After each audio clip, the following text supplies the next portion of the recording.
সুপ্রিয় সুধী, আজ 15ই মার্চ 2026।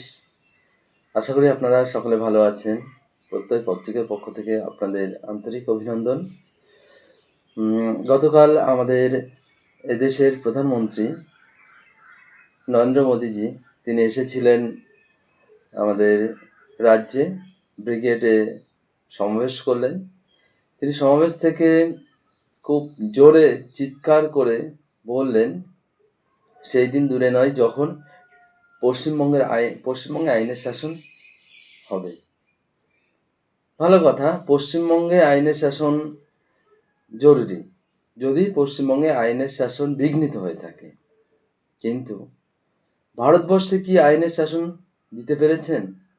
তিনি যে মুখে কথা বলেছেন, তিনি আগে এইটা ভাবুন যে তিনি গোটা ভারতবর্ষে আইনের শাসন প্রতিষ্ঠা করতে পেরেছেন। আপনারা জানেন, ঘৃণা ভাষণের জন্যে উমর খালিদকে দীর্ঘ 5 বছর শুধুমাত্র বিনা বিচারে আটকে রাখা হয়েছে। কোনো রকম তাকে জামিন গ্রহণ করা হচ্ছে না। কিন্তু তার থেকে সংবিধানকে শপথ নিয়ে হেমন্ত বিশ্ব শর্মা, যিনি আসামের মুখ্যমন্ত্রী, তিনি সংখ্যালঘু মুসলিম সম্প্রদায়ের বিরুদ্ধে যে বিদ্বেষপূর্ণ কথা ব্যবহার করেছেন তার সমস্ত রেকর্ড আছে। তাকে কিন্তু তাকে কিন্তু ধরা হচ্ছে না। এমনকি সুপ্রিম কোর্টে তার বিরুদ্ধে মামলা হওয়ার পরও তার কোনো রকম পানিশমেন্ট হওয়া বা তাকে কোনো রকম তার উপরে আইনি কোনো ব্যবস্থা নেয়ার কিন্তু কিছু করা হয়নি। অর্থাৎ যারা বলছেন যে এ রাজ্যে আইনের শাসন প্রতিষ্ঠা করবেন, তারা দেশে কতটা আইনের শাসন দিতে পেরেছেন, এটা একটা বড় প্রশ্ন। তিনি আরও বলেছেন, কোনো অত্যাচারীকে ছাড় দেওয়া হবে না। কিন্তু কুলদীপ সেঙ্গারের কথা আপনারা জানেন যে এরকম বিভিন্ন বড় বড় যারা ধর্ষক আছে, এমনকি আসিফাকেও যে ধর্ষণ এবং মার্ডার করেছিল যারা উত্তরপ্রদেশের উন্নাওয়ে বা বিভিন্ন জায়গায় এই সমস্ত বড় বড় ঘটনাগুলো ঘটাচ্ছে, তাদের বিরুদ্ধে এই সরকার কতটা ব্যবস্থা নিতে পেরেছে। বরং সেখানে রয়েছে এই বিজেপি শাসন। তো সুপ্রিয় সুধী, আপনারা বিষয়টা উপলব্ধি করুন। প্রধানমন্ত্রী ভোট প্রচারে এসে দেশের শাসন ব্যবস্থার বিরুদ্ধে প্রশ্ন তুলেছেন। অবশ্যই প্রশ্ন তোলার দরকার যদি সেটা হয়ে থাকে, তবে তাঁর নিয়ন্ত্রণে যে ব্যবস্থাপনা আছে সেখানে তিনি কতটা সুশাসন দিতে পেরেছেন। বরঞ্চ সুপরিকল্পিতভাবে দেশের একটা বিশেষ জনগোষ্ঠীকে তারা অত্যাচারের দিকে নিয়ে যাচ্ছে।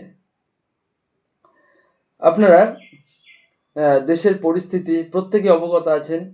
দেশে বিভিন্ন প্রান্তে বাঙালি হওয়ার কারণে তাকে পিটিয়ে মারা হচ্ছে। তাহলে এই ব্যাপারে আমাদের মাননীয় মোদীজি কতটা সচেতন আছেন বা কতটা তিনি স্টেপ নিয়েছেন? তার বক্তব্যে কি এই বিষয়গুলো ছিল যে না, আমি এখানে দাঁড়িয়ে বলছি আর দেশের কোনো প্রান্তে কোনো বাঙালিকে মারা হবে না? তিনি মণিপুর নিয়ে কিছু বলেছেন। মণিপুরের যে ঘটনা, দীর্ঘদিন সেখানে কারফিউ আছে, দীর্ঘদিন সেখানে জনজীবন বিপর্যস্ত করে তোলা হয়েছে। না, বলবেন না। কারণ এখানে এই যে সেক্টরগুলো, যে এই কথাগুলো বললাম, এই সমস্ত ক্ষেত্রেই যে যাদের দিকে অপরাধের তীর, যাদের দিকে অপরাধের এই আঙুল উঠছে, তারা হলো বিজেপি মদতপুষ্ট। যেহেতু তিনি বিজেপির এজেন্ডাকে বহন করছেন, যেহেতু তিনি বিজেপির কর্মসূচিটাকে তিনি বাস্তবায়ন করতে চাইছেন, সেই জন্য নিজের গলতগুলো কেন বলবেন? তবে তিনি একজন প্রধানমন্ত্রী, সবার আগে তার উচিত দেশে সুশাসনের প্রতিষ্ঠা করা। গতকালের যে সমাবেশ, সেই সমাবেশে যে তিনি যে কথাগুলো বলতে চেয়েছেন, তার কি প্রকৃত রাজনৈতিক কোনো বার্তা তিনি দিতে পেরেছেন? তিনি রাজ্যের বিজেপিকে দেখতে চাইছেন, কিন্তু বিজেপি শাসিত রাজ্যগুলোতে সাধারণ মানুষের জীবনযাত্রা এবং সেখানে আইন ব্যবস্থার কতটা অবনতি প্রত্যেকেই আর কি বুঝতে পারছে বা জানতে পারছে। তিনি এর আগে রবীন্দ্রনাথ ঠাকুরকে বলে এসেছেন টেগর। গতকাল সমাবেশে কি অদ্ভুতভাবে তিনি বললেন রবীন্দ্রনাথ ঠাকুর, অর্থাৎ তিনি ঠাকুর উচ্চারণ করতে পারেন। এর আগে আমরা জানি বঙ্কিমচন্দ্র চট্টোপাধ্যায়কে তিনি বলেছিলেন বঙ্কিম বাবু। তিনি জয় শ্রীরামের পাশাপাশি জয় মা কালী, জয় মা দুর্গা স্লোগান তুলে হিন্দুত্বের যে আবেগটা সেটা জাগানোর চেষ্টা করেছেন। কিন্তু এতে রাজ্যের বাস্তব সমস্যা যেগুলো দরকার, যে তিনি চাকরির ব্যাপারে কতটা চাকরি, বা আমাদের এখানে সবচেয়ে মেজর যে পার্সেন্টেজ কৃষি সম্প্রদায়, তাদের ব্যাপারে তার কোনো উল্লেখযোগ্য বার্তা নেই। আর চাকরির ব্যাপারে বার্তা দেবেন কি? তিনি বছরে কয়েক লক্ষ কর্মসংস্থানের কথা বলেছিলেন, সেক্ষেত্রে পুরোপুরি কেন্দ্রের সরকার পুরো ব্যর্থ। তবে সবচেয়ে ভিত্তিহীন যে অভিযোগ বিজেপি বারবার করে এসছে, এর আগে শুভেন্দু 2 কোটি রোহিঙ্গার কথা এখানে বলে এসছে, ঠিক একই সুরে একজন দেশের প্রধানমন্ত্রী তিনি সেই শুভেন্দুর সুরেই বলতে পারেন। এটা যেহেতু বিজেপি, অবাক হওয়ার কিছু নেই যে জনবিন্যাস বদলের যে অভিযোগটা আনা হচ্ছে, একেবারে ভিত্তিহীন যে অভিযোগ। পশ্চিমবঙ্গের জনবিন্যাস পরিবর্তনের অভিযোগ এর আগে বিজেপি করেছে শুধুমাত্র হিন্দুত্বের তাস খেলার জন্য, কিন্তু এখানকার স্থানীয় হিন্দুরাও জানে যে জনবিন্যাস পরিবর্তনে কাদের ভূমিকা রয়েছে।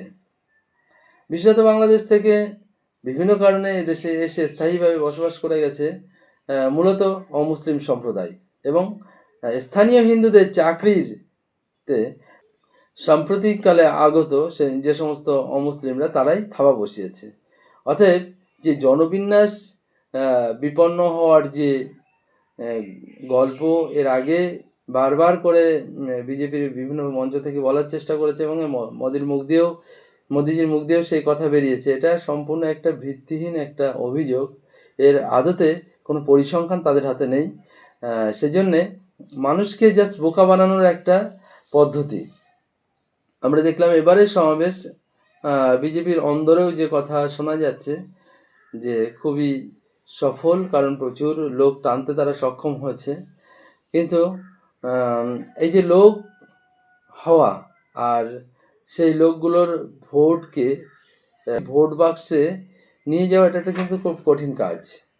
এটা সময়ই বলবে বিজেপি কতটা সফল হয়েছে এই ব্রিগেড সমাবেশ থেকে। তবে পশ্চিমবঙ্গের মানুষ এসআইয়ের পূর্বের যে পরিবেশ ছিল পশ্চিমবঙ্গের, সেটা আমাদের পূর্বের যে রিপোর্ট ছিল, গ্রাউন্ড রিপোর্ট ছিল পশ্চিমবঙ্গে, তাতে বিজেপির হাওয়া অনেকটাই ভালো ছিল।